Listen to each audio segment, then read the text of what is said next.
Today, we're going to be talking about protecting your kids from you. You heard it right. I'm Marina, your host, mother of 2 aspiring rock climbers, and a wife to an extreme athlete.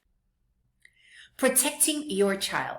I'm going to repeat this over and over again because it's really that important. There are so many things we need to protect our kids from. And I'm not talking about like the helicopter parent and being overprotective. No, I'm talking about realistic shit that we need to protect them from, right? Because if we're not going to be protecting them from keeping it fun, from making sure that it does not go wrong, or from the bad coaches and from other stuff that we have complete control over in protecting, right? That's what I'm talking about when I talk about protecting. But in this episode, I want to focus on protecting them from us, from you. Okay? Why? Because this is such an easy rabbit hole to go down. And I actually have several episodes talking about your lack of success is not the responsibility of your child. Literally. Okay? Let's talk about the most infamous soccer mom, right? The whole soccer mom thing.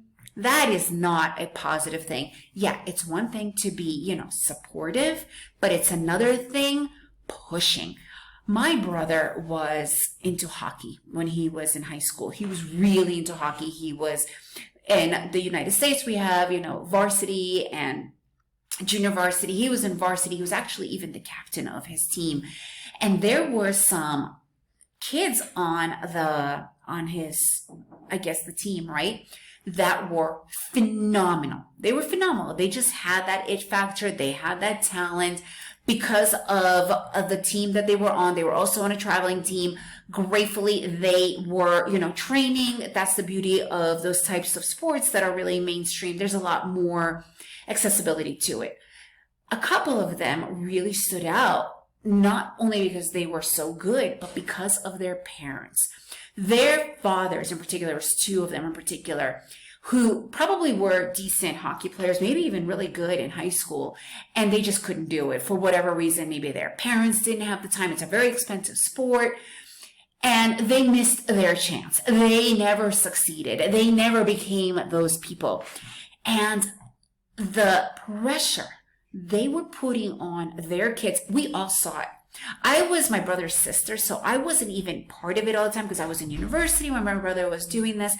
But I was, it was devastating to the point where it was 2 in particular, the kids hated hockey. And they were like, if you know anything about hockey, like the next Wayne Gretzky. I mean, these kids had it.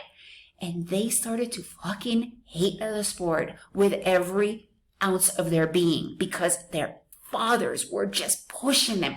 It was horrible. The fathers were just putting their own lack of success, their own lack of not being able to do it into them. And it backfired because that agenda only goes one way and it does not go the right way. And I've always been curious about them, like, what happened to them? Because they literally when the scouts would arrive, the scouts will be looking at them like that's how good they were. And I asked my brother one time, I'm like, so whatever happened to those kids? Both of those boys, and there were several others, but those in particular, both boys became addicted to drugs, never touched a hockey stick in their lives. And the worst thing, and for me, this is the worst thing, they stopped talking to their fathers altogether.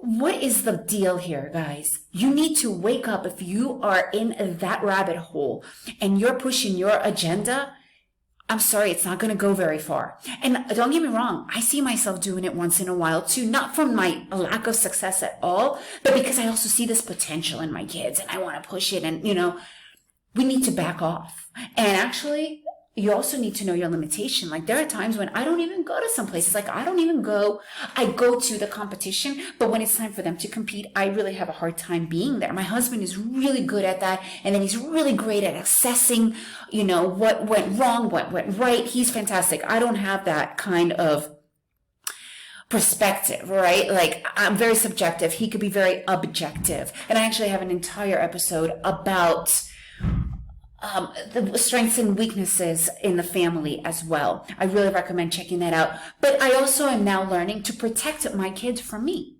right? Because that could be the most damaging thing of all.